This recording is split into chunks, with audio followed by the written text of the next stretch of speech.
think you're going to have much luck around that drag mark, Tristan. It's from 3 mornings ago. I think it's actually from Tundi. I think it was Tundi that made a kill in that drainage line a few days ago, and she's eaten whatever it is. And the fact that that was a young Deka, I think she's obviously caught that last night or even early this morning, and she's munched on it, and now she's taking the rest to Tamba. So we just popped past the dam again, because if that lion was walking in this direction, he could have stopped here, but there isn't anything, so we'll turn around now and go back along the boundary. I haven't seen any lion tracks crossing out just yet, and we should see them. Even though there is a bit of wind, they should be fairly fresh. Alright, let's go through, up again over the dam wall, racing around. Another thing is, maybe he just sat down and decided, nah, I'm not walking in this wind, I'm done now, I'm going to just relax. You could also do that. That would make it very difficult for us, because you don't really know where he is. There's the dam, still looking lovely.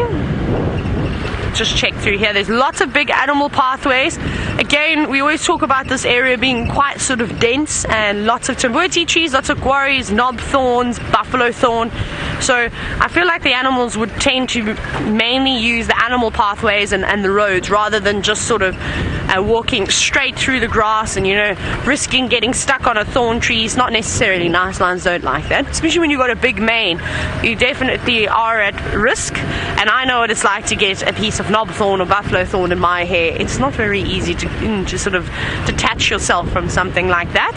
So we've got to make sure we keep checking the fire breaks, we keep checking the main sort of animal pathways, check to see if there's any tracks coming out. Like Tristan said, it's almost impossible, or it would be a lot easier if we had some footprints to go with, so we'd know which direction he's walking in. He could have changed direction, he could have gone back south again. That's also a possibility. But I drove from Nyala Road north, back sort of in a northeasterly direction along Central, and I didn't see any lion tracks there. So that means he was obviously further south of that section of Central, but he could be out down this side already. Just check whose footprints we've got here. We're on the fire break. I think it could have been a left track that I did see very briefly. Watch around here.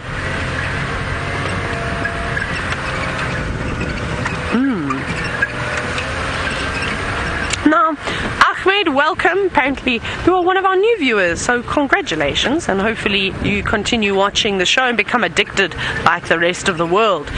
Your question is, however, have I ever seen a young leopard learn to hunt?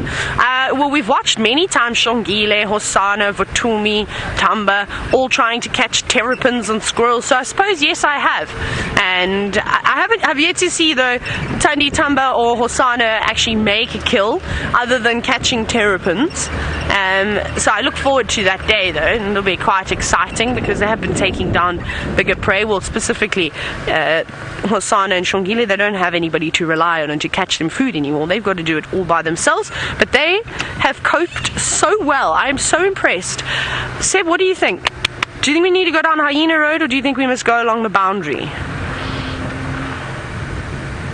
Hyena Road. Let's go Hyena Road. Let's go left. We've been going right. Yeah, it's so hard to go on it. It's very difficult to try and follow any instincts when we don't actually know where the animal is. Like I said, the predators, and particularly leopards and lions, when they are on territorial patrols and you sort of spend enough time with these animals, you can figure out their favorite routes. And they do have routes that they'll walk on a regular basis. They've obviously got to constantly keep marking. And we see it within the different lions too. I've noticed with the Birmingham boys, they all have their own route that they like to walk. For instance, we've seen Nana a couple of times where he crosses, he comes past, he normally comes from like Leadwood side and he'll cross, so I don't know if it maybe is Nana, and crosses Gwari Pan, goes towards Buffelshoek Dam, crosses behind the dam, walks on the fire break, goes through the quarry that's a little bit back that way, and then straight into Buffelshoek. But I didn't see anything on that route, so let's check. And then Tinyo and Mfumo, they are always in that western corner. They spend so much time down there. They're the ones that like to walk around Impala Plains, up and down the Power Lines Road, and you know, all that section crossing. And then I don't know where Nsuku likes to walk. I haven't quite figured out his favorite spots just yet, but it definitely does help. And to any young aspiring guides out there, you know, it might not work for you, but it most certainly works for me, and it's worked for my tracker. It's the first thing he does once he learns about a particular lion or a leopard. He starts noting the routes that they're on, noting the roads that they're constantly finding that particular animal on, and it will help you. It will give you an idea, going, okay, I've seen this leopard on the same road 3 times, and 2 out of the 3 times it's gone this way. So you know, you've got a good chance of going, it's probably going to walk the same route again. But there's exceptions. Obviously, if something draws its attention, perhaps a prey, a duiker, steenbok, impala, or anything like that, it might change its route. That's different. But if they're on a territorial patrol, normally they are so focused on spraying urine, rubbing up against trees, marking with their glands that they have in their cheeks. And then, of course, every now and then giving off a vocal call too, which is another way that you can mark your territory. Just declare to the world that this is my land. But no lion tracks just yet. And I think I look a bit like a meerkat at the moment. Left, right, up, down, checking the floor, all these things. But there's nothing here. So maybe we'll continue with Central, go up Gari Cut Line. I think that'll be our next sort of route from here. But Tristan's back in the car. Let's go and see if anything came from those drag marks. Well, it did, Taylor. We found where this leopard has finished its carcass. It looked like a little duiker that it had, and we found a little bit of the fur, but it's all finished. There's really nothing left there other than some fur. I don't know if hyenas maybe got in and stole it or what the situation was, but it was definitely from a female leopard, and there's tracks now coming north. So I think these are from Tundi, and she's then meandered her way northwards towards where Taylor found her this morning. So I'm sure that's her kill. No sign of any other leopard there. Didn't look like any young male tracks were around. It was just those female tracks in that area. So she's devoured that, and it was a drag mark, like I say, that was from not yesterday, it was the afternoon before. So I didn't really expect there to be anything. I was just hoping that maybe Tumba was still lurking around if there was a meal, like we saw with him in Mulawati. He tended to stay there for quite some time before he disappeared, but there's no sign of his tracks going in and out there or anything like that. So I don't think he's around that side, because we would have seen him making his way for water after 2 days, and the nearest water from here is either Buffelshoek Dam, which Taylor has checked, or Twin Dams, and we've checked there extensively over the last 2 days. So no sign of any food sources there. Also no sign of any male lion tracks. So I don't know where else to check. I think the only other way to go is to check a little bit more to the west, since Taylor's up on Central Gari Cut Line area, so she'll be able to see if there's any tracks that side. But I'm gonna have to just try and see if for some reason it's not to the west of the Mulawati. If there's nothing on that side, then I don't know. Then maybe I'll go to Ledwood and just try drive around close to where I had that roaring and see if I can't pick up some sort of sign. Maybe he's lying a lot closer than I think, but with this wind, I don't know. Maybe. Sometimes you have these days where tracking can be quite difficult and you battle a little bit. Now, I keep hearing these Franklins making a lot of noise down here. Now, Franklins, as Taylor says, are becoming less and less reliable as the winter is wearing on, so it's not always worth checking. But well, we're right here, we might as well just have a little look. You never know, maybe one of our leopards or our lion is sitting here in the Mulawati. It's funny, lions don't generally like to lie in the riverbeds too much. I don't know why it is. The Southern Pride used to lie every now and then. In the big open rivers, yes, they do like those because they can see what's going on. But these small drainage lines, very, very seldom do we see the lions resting up in these areas. They tend to move around a lot. So there's our Franklins. They've got lots of chicks with them. So there goes our Franklins running up the bank. So no sign of a leopard if those guys are chilling like that and walking around. Now I believe I don't have much signal, so let's quickly cut across to Taylor, who I believe has got a rather lanky creature to show all of you.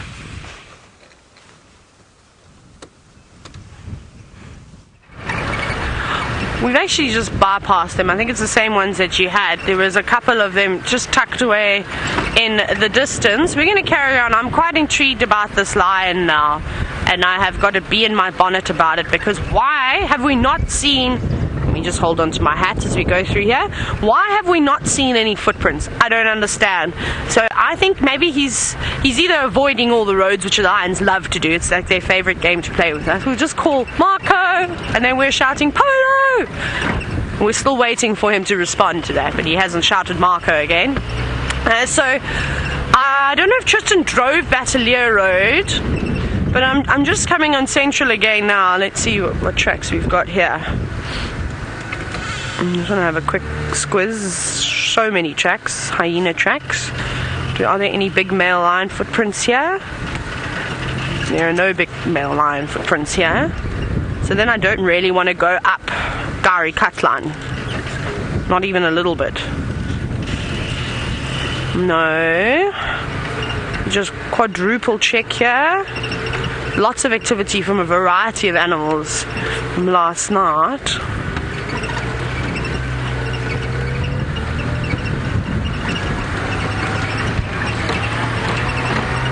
Okay, I think let's go on to Battalier Road, because that is where Tristan said he thought that he heard the lion. So we're going to do a bit of a detour. We're going to go across the dam wall. We'll stop to have a look to see if there's any birds at the dam quickly. I doubt it on a windy day like today, other than maybe Mr. and Mrs. Blacksmith Lapwing and an Egyptian goose. And then we will go back down Twin Dams, and then we'll go up on Battalier Road. We'll do that, because that I haven't driven that road yet today, and I haven't seen any tracks coming out, and I've now pretty much driven the entire length of Central, and we haven't come up with anything. So we must still be south of Central. Okay, nothing coming down to the dam either.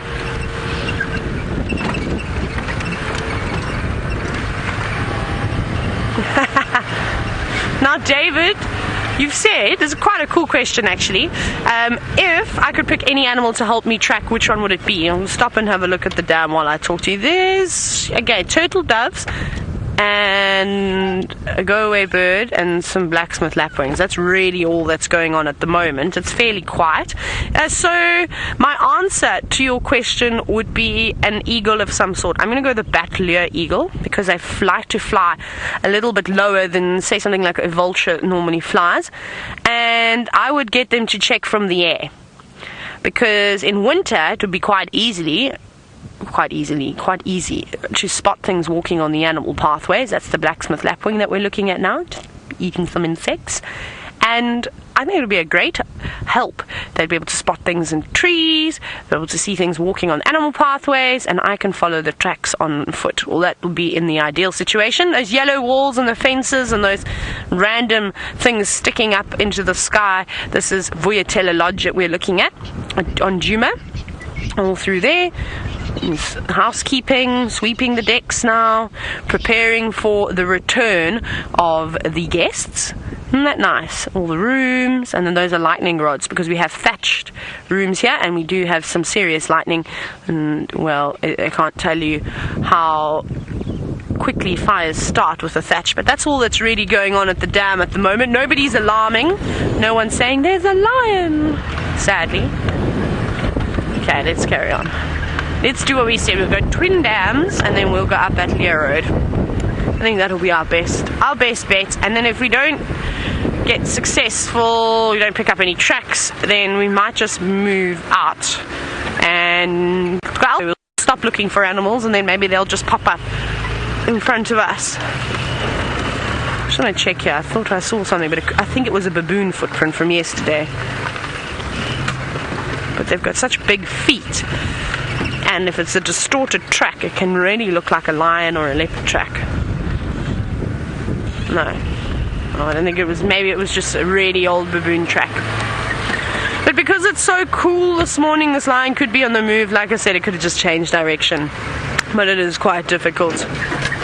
Right, So we'll drive along and hopefully bump into either Tristan, that'll be nice, or perhaps a lion, even better. Sorry, Tristan. Let's go back across to Tristan and find out what animal he would like to help him track.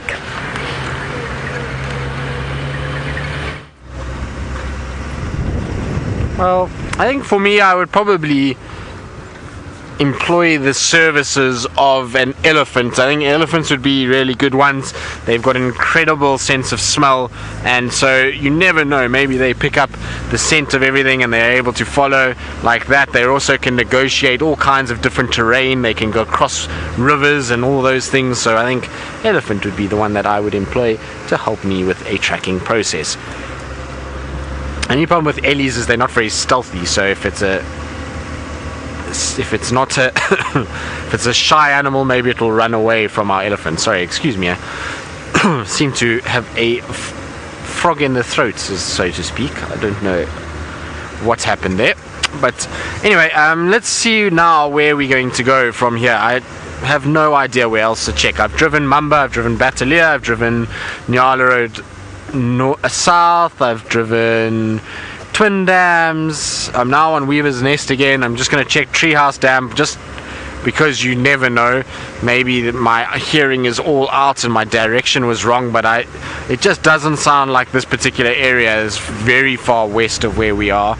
So you never know though, worth just checking. And if I don't have any luck here, then I'll do Elephant Carcass and then check, I don't know, maybe go, like I say, go back to Leadwood and check just north of Leadwood there, and I might get lucky, who knows. At this stage though, there's definitely no sign of a male lion anywhere. I can't find any tracks for him. I heard him clearly, so he's got to be close. I don't know if maybe he's still somewhere around the dam. I know they were heard around the dam earlier.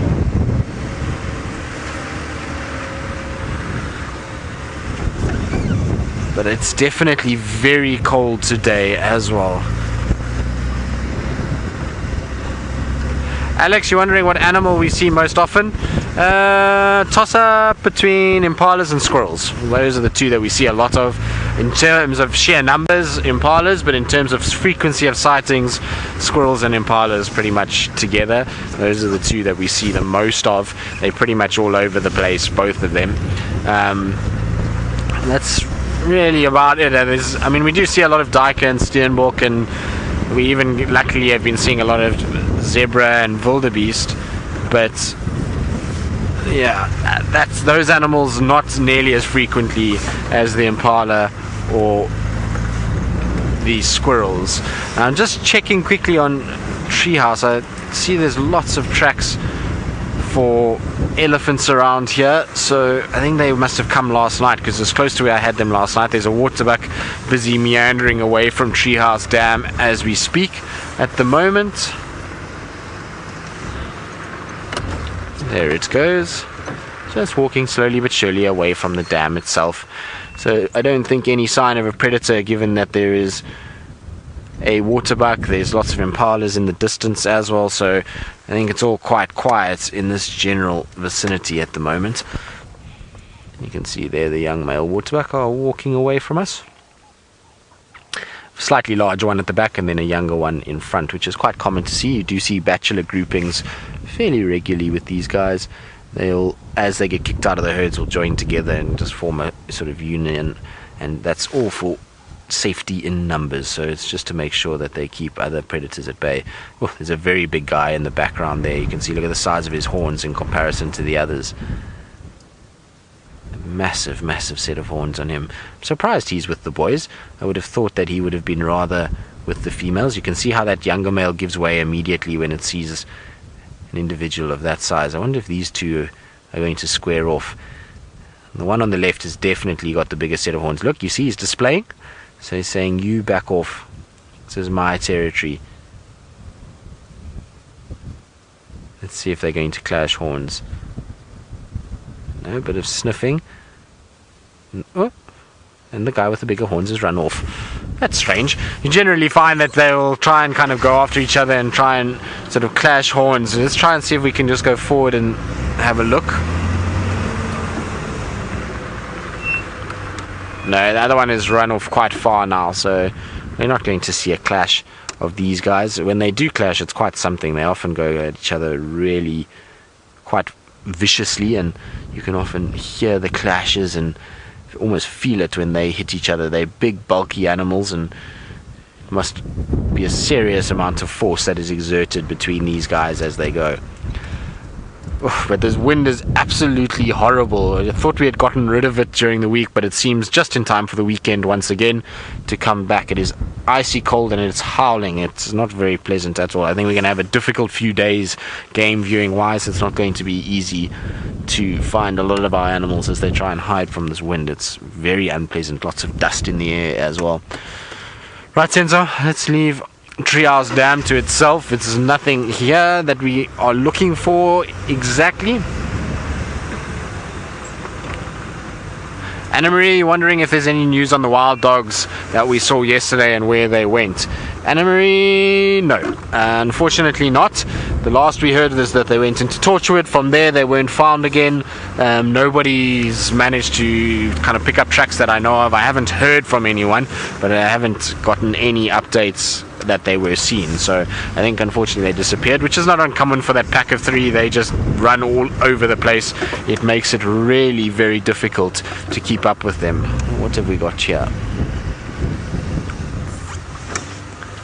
I think it's just from an elephant, but let's just double check and make sure.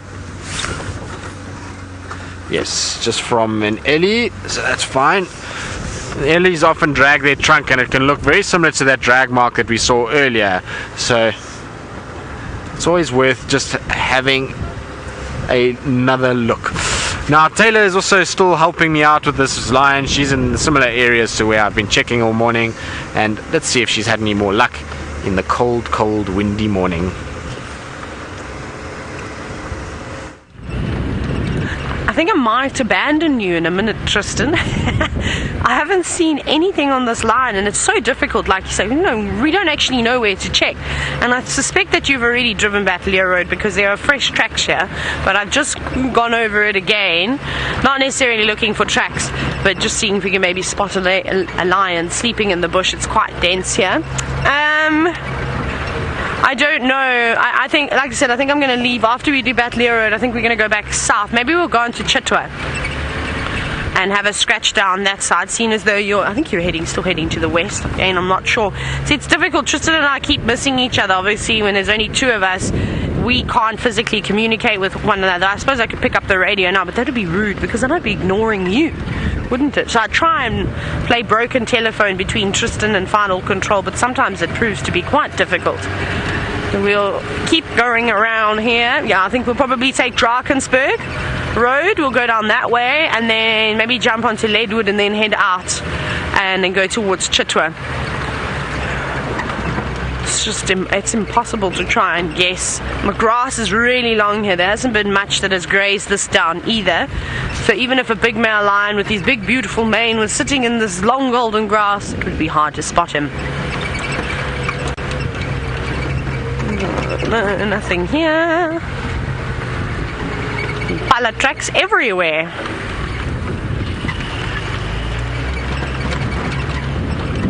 Now, Daniel, you're wondering what lion coalition is dominant in this area. So it's 4 male lions, and they go by the name of the Birmingham Boys, and they were beautiful lions. They were not very beautiful when they first arrived. They were scraggly looking things, but they were still quite young. But now they have blossomed into lovely looking cats, big, strong, beautiful manes. But they've come from quite far north of here. They come from the Timbavati sort of area, which is quite a distance away. So it's very impressive how they've made their way down south. My favorite, however, there's lots of lions that I like. I like the 4-ways males. I don't even know where they're hanging around anymore. I haven't heard anything about them, but they moved into Kruger for a very long time. And then, of course, a very famous lion. Well, he's become a famous lion because of his looks, and it's the 2 Charleston males that have actually arrived back in the Sabi Sand again. They're back in the southern sector, which is nice, after their stint in Kruger. But the one male has got one of his canines dangling from his mouth, and we all suspected that it was going to fall out. But obviously this chunk of flesh that he's got is still alive and well. Initially we thought, that skin will rot and eventually the tooth will just drop off. But you'll see when he takes down a buffalo or he's feeding, he has an argument with his brother or one of the Southern Pride females, or the other females that they do see, he'll tear it a little bit, and you can see it starts to bleed. It's amazing how that tissue has just stayed healthy like that, and it doesn't bother him really at all. He carries on. Like I said, he's still able to take down prey, and big prey. Those Charleston boys are not lazy. They are not afraid to hunt. They are hard workers. They're actually two incredible males, and I remember seeing them, in fact, and I wish that one day I could get to show you the Charleston males. You will all be so amazed at those boys, and they're pretty lions too. So a couple of scars and things. Like I said, not only are they not afraid to take down large prey, I mean, they try and tackle giraffe, but they often take down buffalo on their own. They're also not afraid to fight. They definitely have had a couple of arguments with a few lions around, but I'd be nervous of them if I bumped into them and I was another lion. I'd probably run for my life, especially if one's got his battle wounds. You know, it just shows he's not scared of an argument. What's that?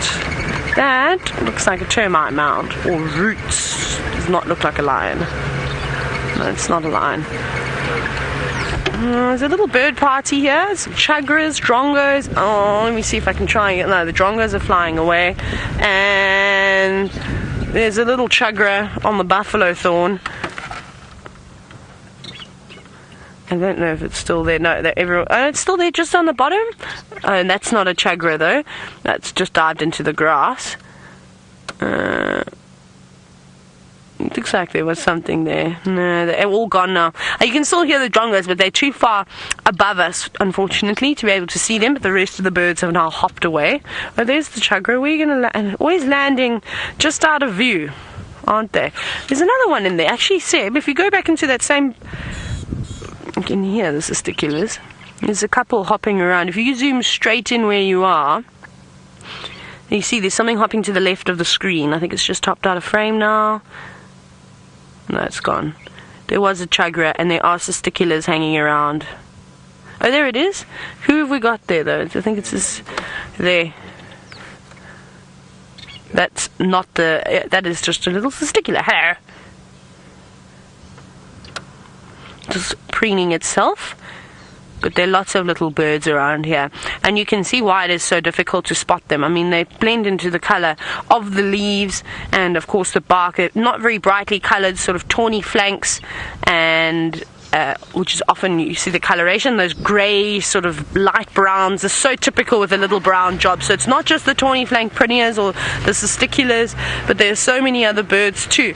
Now, of course, how is that? As soon as we move, the drongos land back on the log, and it sounds like they're having a slight argument at the moment. No, they're going to fly again. Watch that. Don't do that to us. There's one of them. There were three of them, and they were flying around. They were not very happy with one another. You obviously heard them making a noise, and every now and then they get tangled in a bundle, having a bit of a fight. How beautiful. Off you go, diving down into the grass. Did you catch anything? Normally when they catch something, and they'll fly back to their perch and eat it there, but now it has moved on. Right, let's go back. Where are we going to go back to, though? We're going to go back this way, and then down Drakensberg Road. I think that's the plan. Or we're going to go... Oh, no. Oh, I'm so indecisive today. Isn't that amazing? That's unusual. Me changing my mind 100 times. I never do that, ever. I think I've changed my mind again. We might go along Mamba towards Cheetah Cut Line and actually just dive straight into Chitwa. Yeah, that's what we're gonna do. I think Djuma is now quiet. I can't see any signs of elephants, or there were, but I think they're from last night. It wasn't anything, or yesterday, it wasn't anything particularly fresh. And we'll take it from there.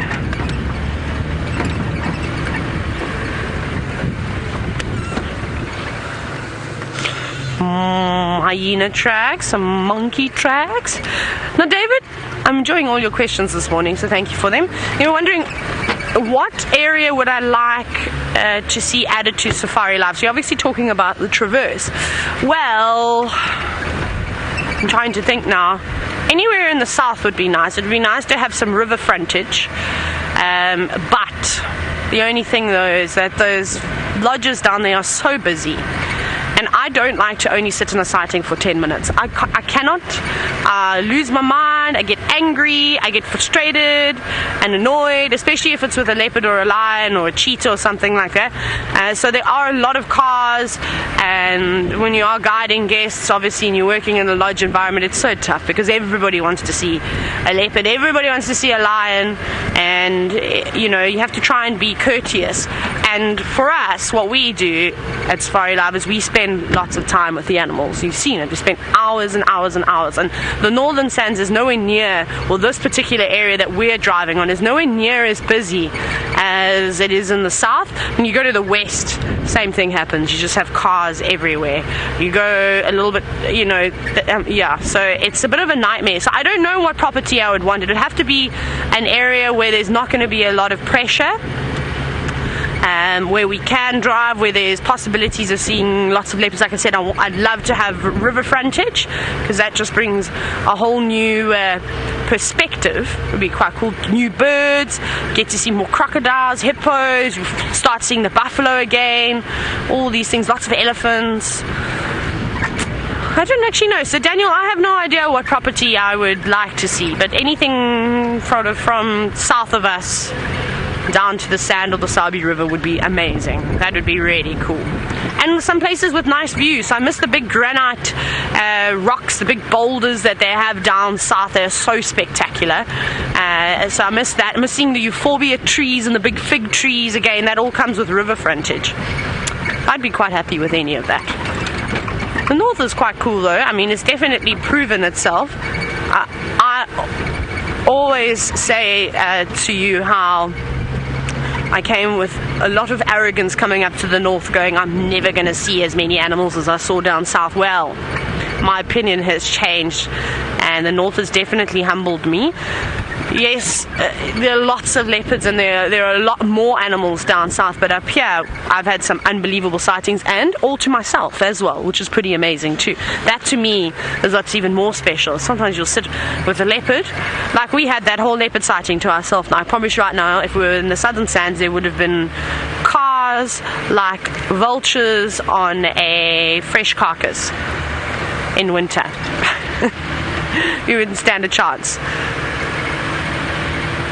Okay, I need to also, and you suppose I have to ask the guys in the east if there's any updates, but we'll do that in a moment because it's quite difficult to get hold of them. There's only sort of one spot that I can really hear what's going on, and I don't want to bump any sightings around here unnecessarily. Ask the dad, just because I can't get hold of anybody. I don't want to disturb any guests that are sleeping. We'll go down this road and we'll just have a look. See if there's anything around.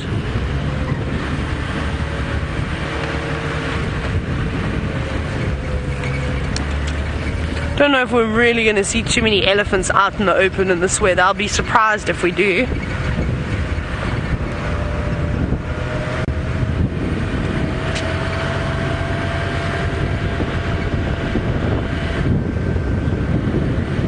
Keep searching.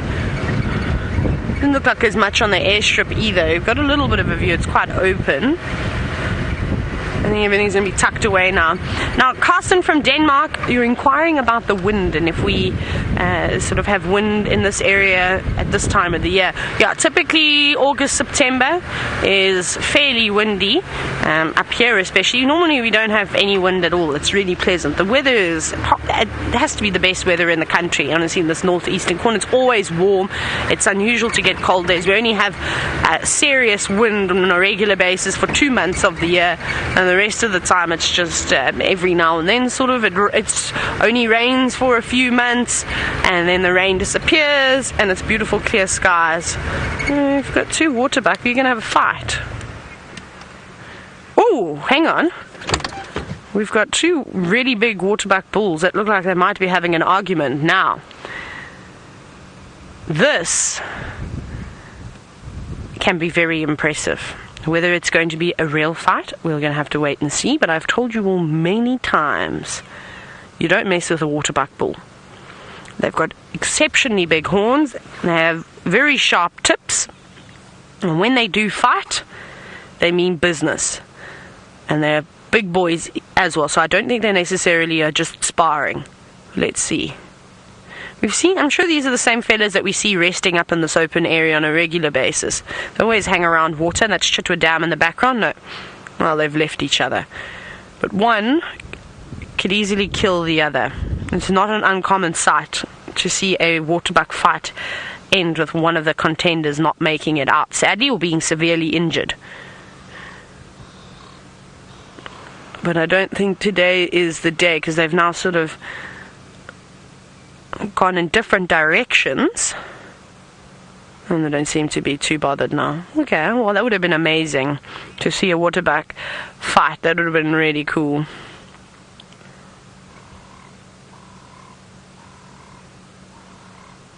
Give me a little scratch.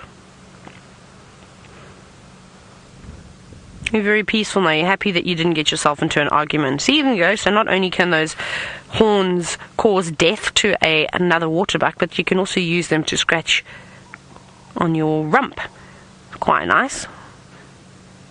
Must be irritating though if you have an itch between your ears and you can't quite reach it. You got to find a tree, I suppose, to scratch with.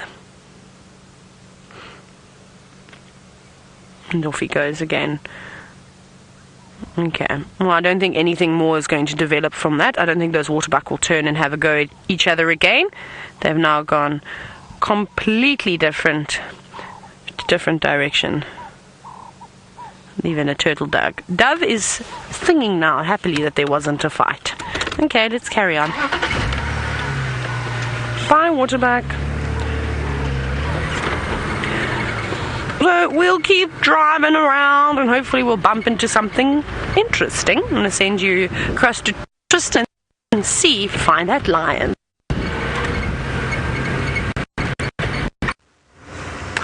Well, I think our chance is gone for the morning. If we haven't found any tracks and, well, there's no more audio, it's going to be increasingly more difficult to find him. I just don't know where this lion could have gone from, because there's not a footprint anywhere that I can find moving around in these areas. So unless it's a ventriloquist and it can call from places that it's not supposed to be calling from, then I have no idea. Can't quite work out where it's gone or how it's got there, because it really is an odd thing to hear a lion and not find a footprint anywhere. Lions are much like any other animal in that they like to walk on the road, so generally you would find his tracks somewhere here, but it just seems as though it's kind of arrived and disappeared in a blink of an eye. Like I say, maybe he's got wings. Our lion's playing games. It's a lion practical joke. Put it on a set of wings and fly around and call from various locations. Now, of course that's not true, but it just feels like that this morning. I honestly have no idea where this lion could have gone. I'm going to try and just check one more road which I haven't checked in case there's something or any sign around here, but I don't think so. I think that lion, maybe it's the tracks that I had on Gari Main that came north, that crossed over towards Leadwood and then over Leadwood, and they in the block there somewhere. Could be very possible. It didn't sound that close though. It didn't sound as though it was, mere 200-300 meters away. It sounded a little further than that, so I don't know. Maybe I just misheard with the wind and it was actually closer than I thought, and it's just north of that block. But I'm going to check here one last time. If nothing, I'll go to the last place that I heard and just try and head northwards, and maybe I get lucky and bump into that individual. I would be surprised though if it was still sitting in the same place, unless it just was last roar before it laid down. And normally you find when they're roaring like that, they're still quite active and still moving around a little bit. So I would be quite surprised if that was the case. But there's no tracks to speak of here. Tom, you're wondering if there's any animals that hibernate in our area? No. So hibernation effectively is when animals go into a sort of state of slumber during very cold periods. Now here we don't get a situation where it gets cold enough for animals to go into that state, but what we do get is animals going into estivation, which is in places that is very dry. So here we get very dry winters, and it's not enough for them to sustain themselves, and so our snakes, our chameleons, they'll all go into estivation, as they do move around a little bit, but they just can't get to water, and so they kind of take a little bit easier. So it's more estivation than hibernation, but it's essentially a very similar thing. It's just a reduced activity or period of activity during a time when conditions are not favorable. I'm just trying to think of any hibernating animals in South Africa. I actually can't think of any. There might be, I'm sure there is something somewhere, but I can't think of any hibernating animals, that's for sure. It's not to say that it doesn't exist, given that my brain is sometimes a bit sieve-like. Right, male lion officially is a flyer. Taylor, you want to know when is the best time to visit, summer or winter? Well, Taylor, I think it depends on the individual. There's something for everybody at every time of the year. So, you know, summer is hot and it can be stormy, but there's also life that abounds from every angle. You've got insects, you've got birds, you've got, you know, lots of young animals because most of our antelope will give birth at that time. So you end up with a situation where it's a time of plenty. But if you're not a fan of insects and you're not a fan of heat and varying other sort of harsh weather climes, then, well, I don't think that summer is for you. But winter will have dry. Generally, game viewing is a little easier because animals head towards water. It can be much easier to find them. So it just depends on what you're interested in. For me, my favorite time of the year, we're about to get into it now, is the spring to summer phase. So when we go from this drab, brown, dead, desolate look to that green, lush flowers, life all over the place is my favorite time. So as we kind of go now into September, October, those are my two favorite months, a little bit into November. So like I say, it just depends on what you like and what you're interested in and how you see things. I don't know. Like I said, I don't know where this lion could be. I think I'm slowly but surely going to probably abandon the search for this guy. I just want to see what these tracks are on the road here. No, nothing lionish walking in this direction.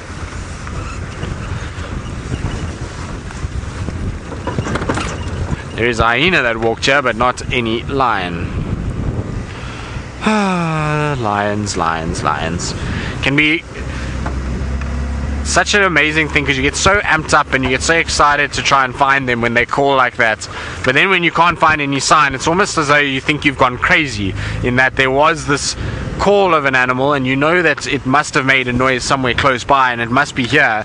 But when you can't find any sign of it, it just kind of makes you feel as though you've gone a bit mad.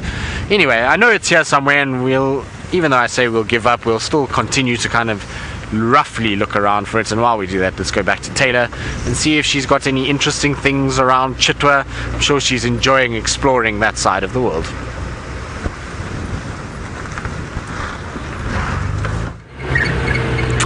It's quiet, however, on this side of the world, but we're going to see if we can find some lions. We just saw the owner of Chitwa now and the GM, and it seems like they're prepping to take off on the airstrip.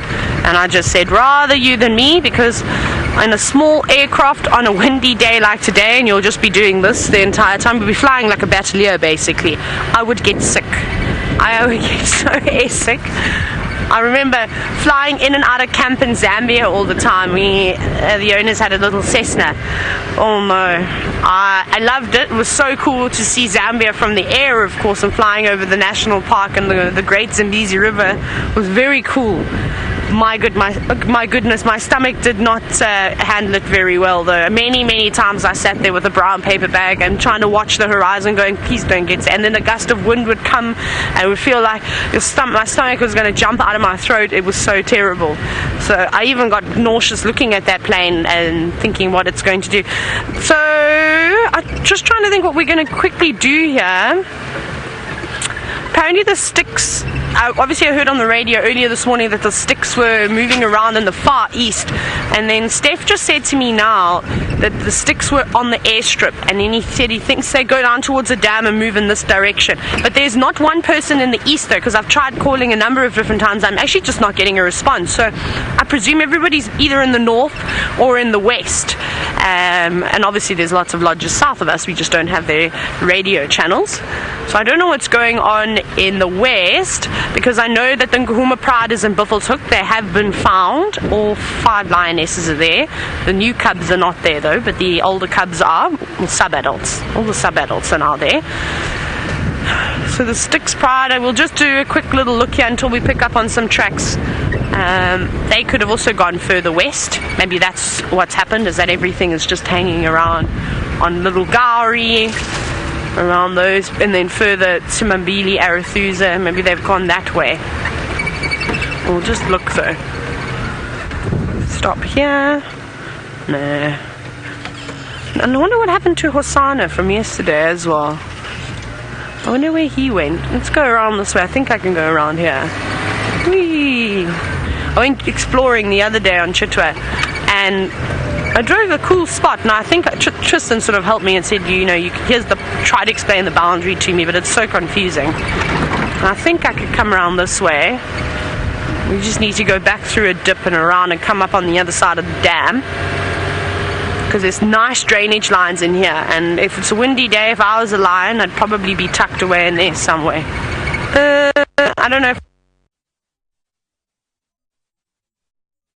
No, I think we're okay. We're in the spot that I wanted to go to. Okay, perfect. I think this is exactly where I wanted to go. No tracks just yet. No birds really either today, obviously barring the drongo and the little stickula we've had.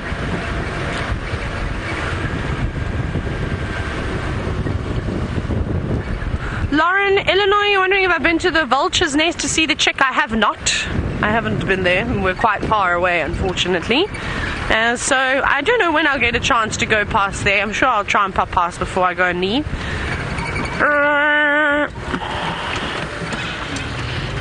There's a crossroads. Lots of roads to turn down. We just go straight though.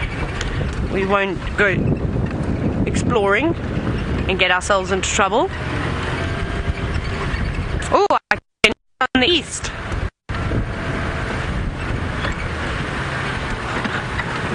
I'm gonna find anyone.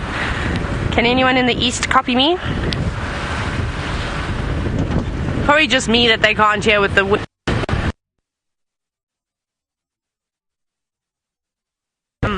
mumbles. Right. Apparently there's some gremlins around here, so I'm going to send you back across to Tristan. Well, it seems as though the gremlins are causing a little havoc down that side of the world, which they tend to do. They like to frequent that area, and hopefully at some stage we will be able to vanquish them permanently from there. It already is better than what it was, so we will keep trying to improve it as much as possible. But alas, still nothing for us on our side. It's very quiet out here. There's very few birds flying around. There's very few animals to look at. So the only thing there is trees, but all the trees are looking very sorry for themselves now. It's this time of the year when the trees are at their absolute worst, unfortunately, because it's been hot, it's been windy, it's been dry, and the poor leaves have been battered off the trees, and most of them are looking a little on the rough side. There's the odd green tree here and there, which is mostly the guaris that have their coloration, and then there's a few of the bush willows that might still have some leaves, and a few wattles as well, but the rest are suffering a plenty. Oh, animals, look at that, that's amazing. Some impalas, trust them to be around. Now there is a male impala that seems to be marking and using his gland to be able to scent himself. So there you go, he's got a preorbital gland, and you'll find in the rutting season they actually leak so much from there, they sometimes get a black stain on their face, and what he's doing is just marking his territory. So he's going to do that, and any other male that comes past is going to be able to pick up that scent and know that there's a big dominant male in this area. And he is in perfect condition, this male. Look at him, his coat is absolutely perfect. He's not skinny in any way, even though it is late winter and there has been these ruts that have gone through, so he's really done well to look after himself, and is a prime specimen of a male impala.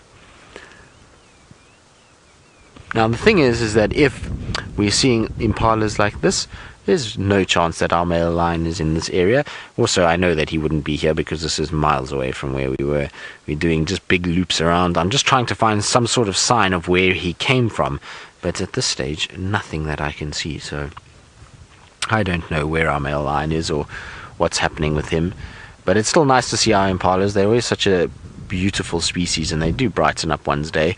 They're so common and so easily overlooked, but they are wonderful creatures, and they've got the most incredible markings, and particularly when they're in groups like that, and you've got all those stripes and patterns and black and white, and then you've got the tan colors and the darker sort of rustier color on top. They're just wonderful creatures to look at. So always like to stop and enjoy impalas, and it's amazing how many times I've stopped with impalas and have been rewarded for spending time with them. All of a sudden something comes bursting out the bush, or you hear an alarm call close by. So it's always worth stopping and spending a little time with them and making sure, oh, don't get scared of us. Little one got scared on the right. And making sure that you appreciate them, because when you appreciate everything out here, then you're gifted with lots of amazing things. So it's worth stopping for them and watching them go about their business, particularly in a morning like this where it has been quiet. Sometimes you're rewarded for just taking a step back and just enjoying the fact that we get to spend time around one of the most beautiful animals that we have out here.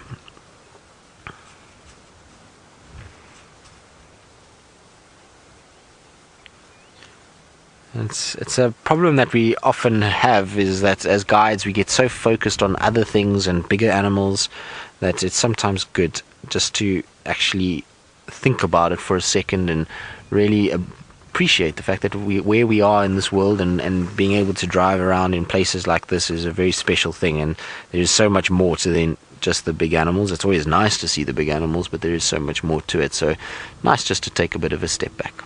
David, you say you can't wait to see all the baby impalas. Well, David, you're in for a treat. It's the best time of the year. I love seeing all those baby impalas, and they are so playful. They run around and jump around and play and chase one another, and it's such fun when there's lots of impalas, and hopefully there'll be a lot more than what we had last year. Last year the impalas weren't as many as normal. I think with the bad nutrition of the drought, a lot of the impalas struggled, and I reckon there must have been a few stillborns early in the season, so hopefully we'll have a lot more, and there will be lots of herds and nursery groups of impala lambs running around. Of course, it is also a time of plenty for the predators, so we will unfortunately see some of the impala lambs not making it through the season, but at least there will be around more than enough for a positive growth in the species. There generally is with impalas. They seldom go under a certain number, so hopefully that will be the case this year again.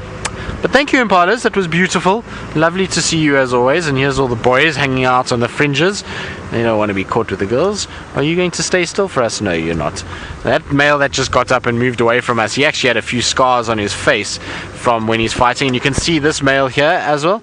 If you look on his sides, he's got lots of little flecking on his sides from where he's been fighting with other males during the rut, and there's a few little sort of gashes and things that might have healed over time, a little bit of scarring, which is quite common for these guys. By next season, most of those scars will have disappeared and they'll actually be quite fine. Now, we're going to carry on. We're going to move and see what else we can find. And while we do that, I believe Taylor has fought off the gremlins around Chitwa. And, well, I'm sure she's got something to tell all of you. She generally has a lot to say about everything. Trying to say that I talk a lot, Tristan. Never, not me. You must be mistaking me for another Taylor McCurdy. I can't do those. Stay. Come on, Wendy. Get in the... This car is out of control. She's got a mind of her own. Stay in the ruts. Normally it's quite easy to stick in the rivets when you're driving in the sand, but for some reason Wendy does not seem to be handling the sand too well, especially over the last few days. In and out, just, you know, normally you could sit like this and the next minute she's ramped out of the ruts and she's gone towards the edge of the bank, and sure, she's in the. So I thought we'd pop into the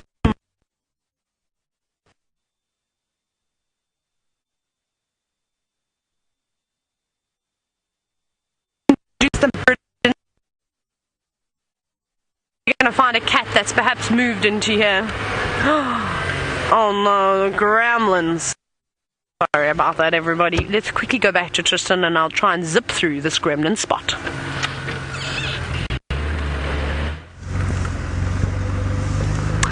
It's okay, Taylor, don't worry. It's not your fault that gremlins strike at the most inopportune time, so hopefully you will escape with your life as you move through. Put your pirate patch on. Gremlins are scared of pirates, I've heard that. Put your pirate patch on and get a branch and poke them as you go and they'll fall off. That's what I've heard. Whether or not it's true is anyone's guess. Maybe you'll be lucky enough to prove it. If you do prove it, you'll have to take a video as you poking those gremlins away with your pirate patch on. I don't know if Taylor's even put her pirate patch on. I'm very disappointed because it was all on her that we did this and she was very keen, and now I see that it's all fallen apart. So Taylor, you better put your pirate patch on while you're fighting with gremlins and fix it. And Alice agrees as well. Now Seb and Taylor are saying that their pirate patch is beyond repair. Well, if they're at Chitwa, I might leave my pirate patch for Taylor at Chitwa Dam, and I mean at Twin Dams, and they can get it on their way home and they can use my pirate patch then as a substitute, because I don't know what Taylor did, because her pirate patch was looking so good last night. We had it perfect. She had it around her head and she was looking really pirate-ish. So I don't know what's happened between last night and today. Maybe Taylor sabotaged her own pirate patch. Who knows? I hope not. Would have been quite funny though to have seen her with the guides in that leopard sighting trying to explain why she's wearing a pirate patch in a leopard sighting. I certainly would have had a good giggle if I'd come across somebody wearing one of those. Especially because they are homemade ones. It's not like a real eye patch that you could explain away that you have an eye condition or something like that. These are homemade, ridiculous ones. I thought we did quite well though, given that we had very limited tools. And how we actually made the pirate patches, we got a milk carton box and we then cut those. We then got a permanent marker, coloured them in black. I was supposed to do a skull and crossbones on mine, but I forgot. I got too excited and I started colouring in and ended up colouring too much, so I couldn't actually kind of do the proper skull and crossbones. But anyway, besides that, we then got, like I was saying earlier, we recycled a vegetable packet and made that as for our rope, which I thought was very clever as well. That was Megan's idea, so well done, Megan. Got to employ the art student when you've got to do things like this. And then Taylor found the perfect implement to make the holes for our little strings, which was a porcupine quill. So we used a porcupine quill to make the holes and we tied it all together, and that's how we made the eye patches. I thought we actually did quite a good job. Of course, we had to Google it first before we did anything else, because you can't do anything without Google these days. So we Googled that whole process first, and that's how we managed to get to where we were. We also needed a stapler, which we didn't have, and that's maybe why they failed, is because the staplers weren't around and we couldn't staple our strings and our eye patches properly to make a nice conical shape. So that's maybe where the problem is and where the faults have come in, because mine also broke and I had to then do a bit of tape work to fix it earlier. The problem is with leaving this eye patch is it's so flimsy, and with the wind like this it's going to blow away, and I don't really want to litter the bush with anything, so I'd rather keep that to myself at this stage, and we'll make Taylor wear it this afternoon on her afternoon safari, which will be with Byron. So Byron's going to be out. I think Mara team are in rehearsals at the moment, so one last final push as they go towards their season finale, and then they will get into some semblance of normality on that side, although it's still going to be busy because the migration is around, and that means that there is a lot of work still to be done and a lot of coverage of the migration still to go. So it's going to be a lot of work still at that side, but I'm sure Taylor will go and inject enormous amount of energy into the team. And talking about Taylor and energy, she's now with a kudu, and I'm sure she's still bouncing around after a leopard sighting this morning.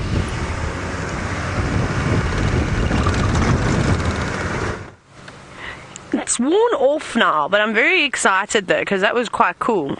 Now I've seen 2 leopards since I've been back at work, and they always seem to avoid me. Maybe I'm going to go tomorrow and they're just going to fall out of trees around me. Perhaps that's what's going to happen, but this is not a leopard that we're looking at.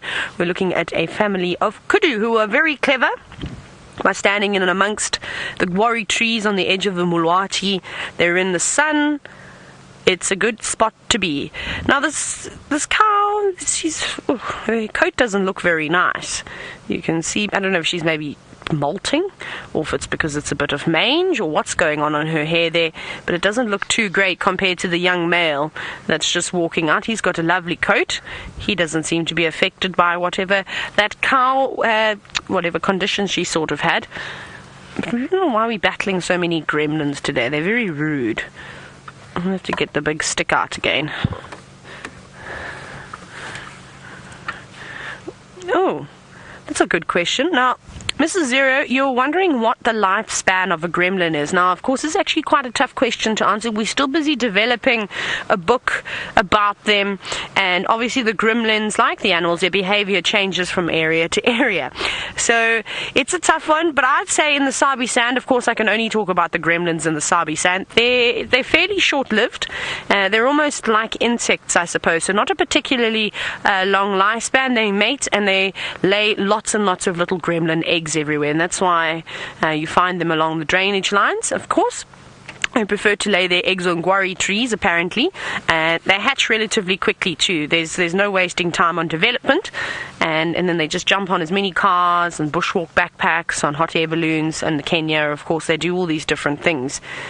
So I would say, yeah, it's not very long. I can't give you an exact amount. Once we get to gremlin breeding season again, we'll try and find some of those eggs and watch them pupate, after they've eaten, until the size that they need to get and turn into adults. This is, of course, absolute nonsense. Everything that I've just said about a gremlin is not true. I was trying to make you all laugh. Hopefully it worked. If not, then I deserve a swat on the head. Oh, I've got a bright orange cloth in my hand now, because obviously I have the worst OCD in the whole world, and on a windy day like today, I think I've wiped my dash down about 20 times. I can't help it. When I see dust, it needs to go. But our kudu are back. They're crossing. Oh my goodness, that sounded like a bell ringing, but it was just the brakes. There's another girl crossing the road. She doesn't look too happy with life. I don't blame her. Go and get yourself out of the wind. Go find another sheltered spot. She looks like she actually needs to have a bit of a nap. She's on the grumpy side. But they're all just huddling around here. Their ears are moving quite a bit. Sorry, Seb, I was going to roll forward for you, but that didn't work. And they need to. Need to be on a lookout, because there's potentially a lion somewhere on the property, or we could have also crossed out by now too. Let's carry on. Where are we going to go from here? Shall we do a drive down Elephant Carcass? I'm sorry, I have to clean while I go, because it's really bothering me. I'm almost done, I promise. Okay, I'll put the cloth down now. Now my hands are dirty. I'm going to get tucked into a wet wipe.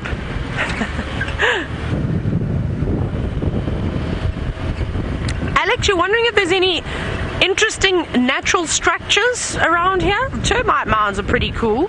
See if we can find the largest termite mound in the Sabi sand. So are the trees. Trees, I suppose, are natural structures. I really actually wanted to show you the effects of ring barking, but this isn't the greatest area. Maybe if we go up towards Quarantine, which we're slowly going to start heading that way. I was going to go to Treehouse Dam, but I've now given it a skip because I know Tristan has been there a few times. So we'll go along Pangolin Track. We'll do Rebecca's Road and then go all the way around. And that's a good area to show you some cool sort of trees that unfortunately are no longer alive. A little bit nice natural structure to have a look at. And then of course on Philemon's cut line, which you'll have to jump on for a little bit, are some massive termite mounds. And in my opinion, they must be one of the most magnificent natural structures.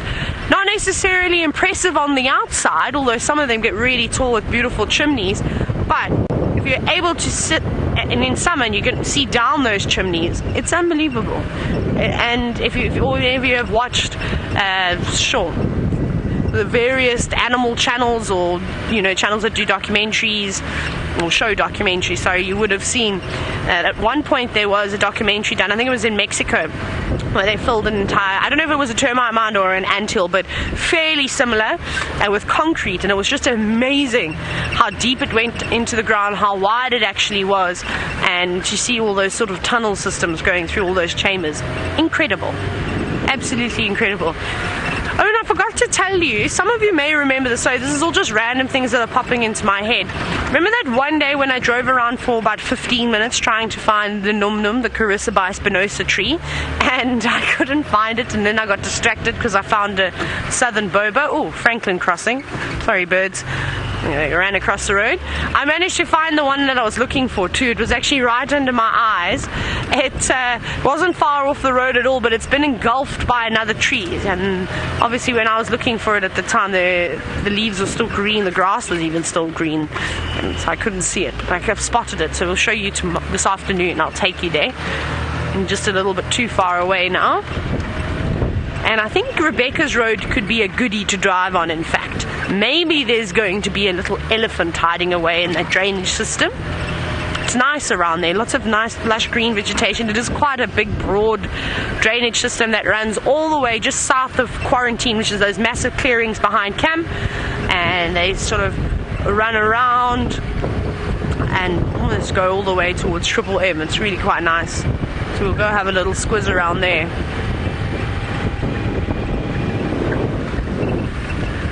My goodness, there's some vultures.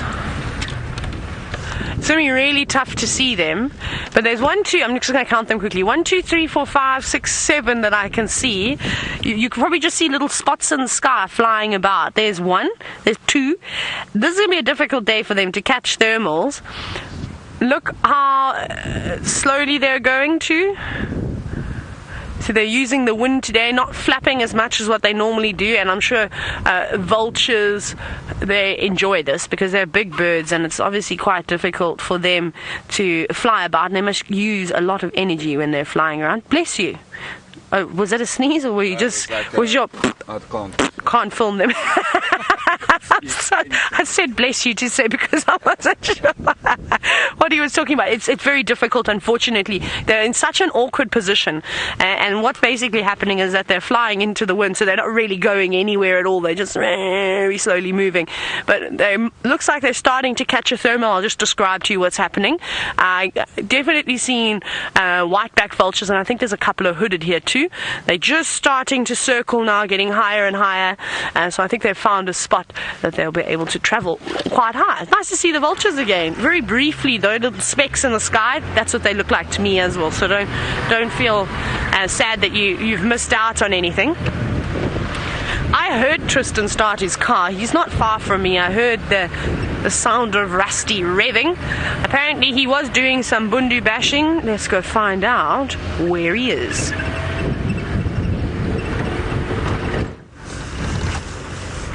Not too much, Taylor. I was just checking in a certain area north of where I heard that lion calling, but nothing there that I can see, so I'm just meandering along a 2-track now, seeing if maybe this leads me to some success, but nothing. I went back to the last place that we heard them and looked, and we're right in the area where this lion should have been. We've been driving all the right places.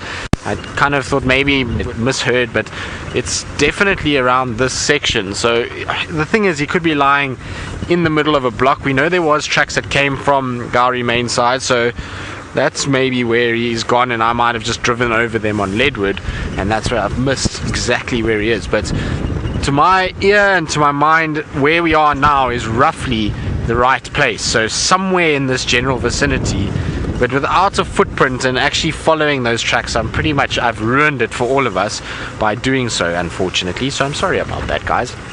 I'll just have to wait for this afternoon. Maybe Byron or Taylor later this evening will pick up him roaring, and they can then find him somewhere in this thick block that we find ourselves thinking he's in. Of course, he could also be just far away and not anywhere near us, but that's also a possibility, and one that we will have to try and decode later in the day. Because I think now wherever our lion is he's probably now sitting, sleeping. It's really not going to be easy to find him in any of this. Just want to check a little bit along Mamba, just to check if I didn't miss something along the way. I'll have a lot better look. I wasn't paying too much attention on Mamba because I was going quite quickly just to try and cover the ground in case he was moving. So I'll just check and make double sure on some of these big pathways that he didn't come out here. If I find his tracks, then at least we're going to get a better idea of where he's gone. So that's pretty much all I'm doing now. I'm also just looking out for anything else. Lots of ellie tracks, but no signs of actually the elephants themselves. I've been searching and checking and trying to find some sort of indication that they're here, but there's just these tracks everywhere, and it seems as though the herd that was around Treehouse Dam, because there was lots of tracks there, moved off into that block between Shabamu and Treehouse Dam, but they didn't come out from what I can see. So it means that they must be somewhere still in that vicinity. See, nothing comes out on that little 2-track, which is where I thought maybe, just maybe, this lion could have crossed the road, but it seems nothing there. There is one more 2-track that comes out a little bit further ahead of me here, so I want to just check that one to make 100% sure as well. But we're directly in line with where I heard the roar now, so if it did come out, it will be somewhere around here. That's the thing with male lions, is like I said, it's very seldom that they cross over a road. That's what's baffling me a little bit, is it's very seldom they just walk straight over a road. Generally when they get onto a road, they walk along it for a while before then crossing over it. So it would be a big surprise if he did do that. You see, this is the 2-track area that I was talking about, but I don't see a footprint at all. Okay, well, I guess we're just going to have to resign ourselves to the fact that this male lion has outdone us and outsmarted us. It does happen, and it's the way it goes, so I won't get too upset about it. I just wished we could have found it for all of you, and also I'm interested to know which male it is, because we know that there's been Tinyo and I think it was Nsuku that's been following the Sticks of Pride around all over the place. So I wonder if it's not one of them that's just separated off and that's come up this way. The last kind of time they were heard of was around Mala Mala, crossing into Mala Mala from Cheetah Plains, so it's quite a long way that they would have walked. I know there was also tracks for another male in Torchwood, so possibly those two that have come back this way. But I'm just trying to see from here.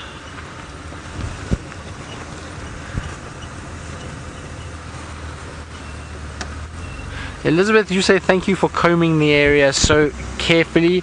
Well, Elizabeth, like I say, I think I must have missed a track somewhere, because it's not possible that we could hear a male lion but we can't find feet for him, so I must have made a mistake somewhere, but it's okay. Like I say, this afternoon Byron will be out and Taylor will be out, and I'm sure this lion's going to call again. I don't think this is the end of it by any stretch of the imagination. I'm pretty sure he will call tonight, and hopefully with the heat of the day, that's going to mean that he's going to come out and head, oh, now I'm stalling, he's going to come out and head to one of the water holes, and maybe they'll pick him up at Twin Dams or Buffelshoek Dam, one of the two I would imagine this lion would go to. So that's not a lost cause just yet. But it would have been nice just to at least have a track to have a better idea of where it is. Nikki, you saying, oh, come on lion, pull a Tingana. Yes, last minute lion would also be very welcome. I wouldn't mind a last minute lion at all. So it would be a perfect surprise, really.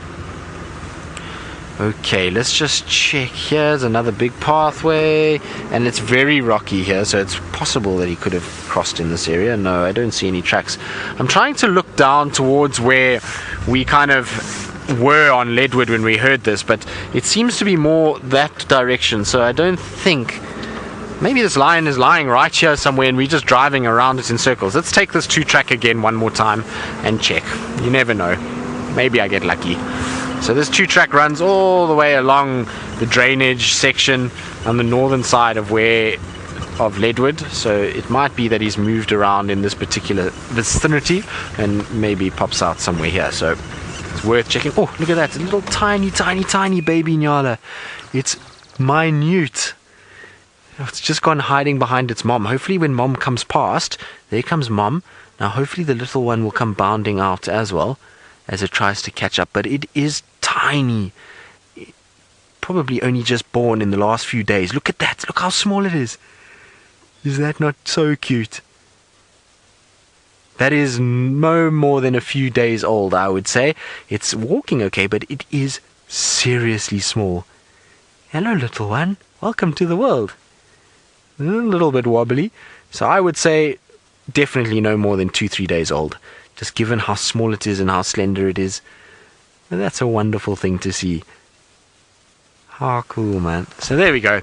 It was worth turning down this tree track. Even if we don't find our lion, to see a tiny little baby nyala like that is very special. So that was cool.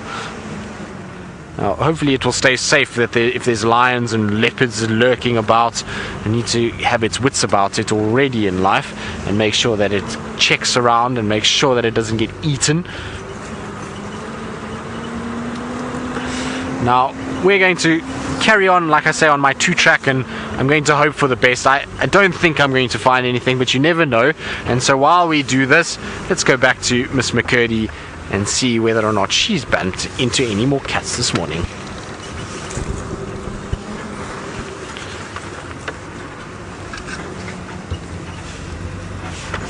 To get Tristan some food because it sounds like he's hangry, or he's going to turn into the Hulk if this lion doesn't show up. So I'm very nervous now, trembling. Everybody in this car doesn't want to go back to camp. No, I'm just teasing, of course. Ha ha ha, Tristan. Just teasing the boys, because the amount of grief they've been giving me over the past few days must mean that they're going to miss me lots when I leave camp and go to Kenya. It's like being, you know, when I thought that, oh, okay, I'm past that sibling rivalry stage, and I feel like I've just got back into it again, and it's just 150 times worse when Allie's around. Allie treats me like I'm her little sister. It's actually quite nice. She looks after me, then she also reprimands me. And then Tristan and Byron, oh my goodness, they just don't stop. Every now and then Sebastian has to come in with a bit of newspaper and wave it at the two boys to protect me. Hey, Seb? Yeah. He doesn't really do that. I feel like he should start doing it though.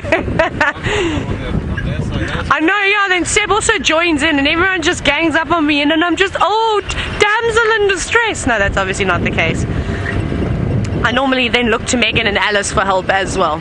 And sometimes they tease the boys back with me. I'm definitely going to miss everyone around here. My drives are running out. Today's Thursday.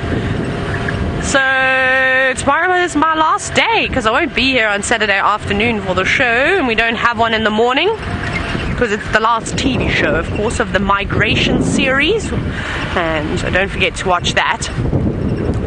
Let's see, I smelled some popcorn, and we're not anywhere near a movie cinema. It's probably from a Janet, because I didn't see any leopard tracks either. And on a day like today, even if a Janet did come walking down this road, those little tracks of theirs are so tiny, the wind would have definitely covered them with sand by now.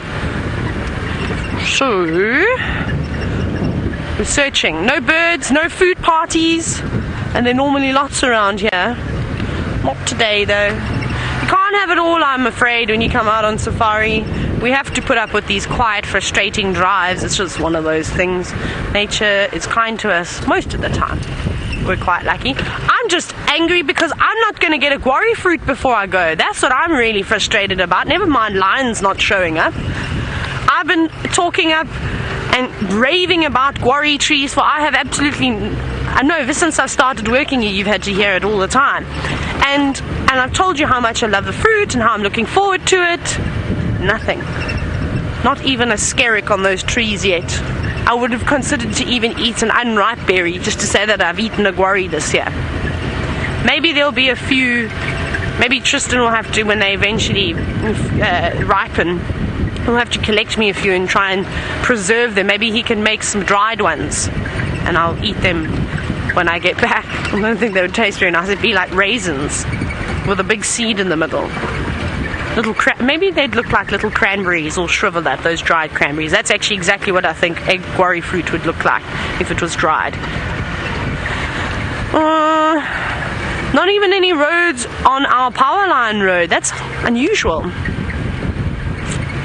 Very unusual. Now, Nikki, you're wondering about what is the tallest tree that grows in this area. There are many tall trees here, but some are even taller than a giraffe. Can you believe it? I would say the leadwoods are monsters. They get really big. I mean, look at the marulas, for example. These are not small trees either. That must be about 10 meters tall, at least. Yeah. At least that's a big marula, that's not a small one. If I had to stand at the bottom of it, I'd be dwarfed. And also, hang on, Seb, let me go closer, because now we can talk about the ring barking too. So Nikki, the boerbeens get quite big too. Now, a tree that I haven't been able to show you, because I haven't found one up here in the north, is a African mangosteen. I've forgotten what the Latin name is, but there were lots of them in Zambia, and they got huge, and I have seen them down in the southern sands as well. There were a couple growing quite close to Bush Lodge at Sabi, and there was actually one in there. That was a small one, but they get really big too. So apple leaves grow nice and tall. There's too many trees. I'm going to go with and say that the leadwoods are probably the tallest trees out here. But that's just my opinion. Maybe Tristan has a different opinion. But this is a marula tree, and this one has been severely damaged by the elephants, as you can see. But you see that there's some little raised points over there. And I was going to tell you a story the other day about a marula tree that's actually at the Sabi airstrip that the elephants completely ring barked. Now, we made sure there was no bark at all, or no cambium layer that was connected where the big elephant bull. Actually, it was Daryl. Daryl stripped this tree, my favorite elephant. We watched him do it. And a few weeks later, the most amazing thing happened. All of a sudden, the tree, it just looked like it was bright. The leaves seemed to get greener, and all of a sudden the fruit started developing again. This female tree had already dropped the fruit a few weeks back, and I don't know if it was a last defense mechanism. It was the most amazing and unusual thing that this tree had sort of gone, okay, I've got enough nutrients to develop another set of fruits, and I'm going to drop it because I'm going to die now. I don't know if that something like that is possible, but we checked. There was no cambium layer touching that tree at all. I think it's now dead though. So it dropped 2 sets of fruits a couple of weeks apart, and one after it had severe trauma, and in the way that the elephants, of course, stripped it, and then the leaves went yellow and they fell off, and I don't think that they'll grow again. But it was really amazing to see. The fruit wasn't very nice though, because we tried it. It was very sort of tart.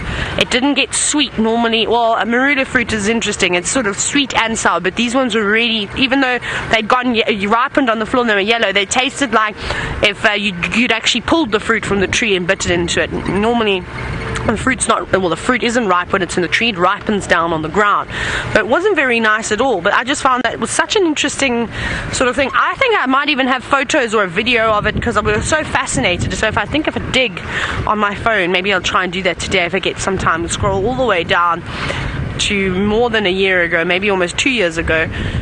We'll be able to find something, and I'll show you what I'm talking about. But it was so interesting. Never seen anything like that before. No, Seb, what do you think the biggest tree is in this area? It's a hard one, huh? There's so many tall trees. Jackalberries are another one. They get really big. I'm going to stick with leadwood though. In my opinion, I think leadwood. What are the viewers saying, Alice? Anybody disputing what I think? But of course, it's just my opinion. You don't have to agree with me. Oh, no one is commenting on what they think is the biggest tree in this area. I wish I could show you African mangosteens though. They are so cool. If you interweb a picture, if you just type African mangosteen on the interweb in the search bar, you'll see they're really funny trees. I don't even have a tree book with me today, but their branches sort of grow straight like this, and it always reminded me of Bob Marley's hair. That's how I used to remember it. It was so cool. So now, Misha, you're wondering what is the smallest tree, seeing as though we're talking about the biggest one. What about a dwarf boerbeen? Obviously any tree can be small, especially if the elephants get hold of it, then it'd be tiny. Or even the impala, they devastate tree sizes. I'm going to go with a little dwarf boerbeen. They don't get particularly big. Yeah, the wildebeest though. But again, there's so many possibilities. Oh look, I will wildebeest. They're getting ready to have a sleep. Some in the sun, some in the shade, some with their heads down, some nibbling on grass while they sit there. I'm envious of you wildebeest today. I wish I could be you, because I think you've got a nice spot up here. Absolutely no wasting time. Look at that one on the left. No, I'm just going to sit here and I'm going to eat everything. A little Senegal lapwing coming through there too. Munch, munch, munch. And that's what I think they'll do for most of the day. I don't think that they're enjoying the wind very much. Actually, it's a bit windy in this corner. I would have moved up slightly and maybe used some of these trees that the elephants have sort of pushed over, and they've still got leaves on them, as some shelter. But of course, I'm a human, not a wildebeest, so of course my idea will be different to theirs. Isn't that nice? All very relaxed. Well, until the scent of a predator ends up in the air, or unless they see one or hear one, that'll definitely change their opinion and it'll change their mood. There was also one zebra.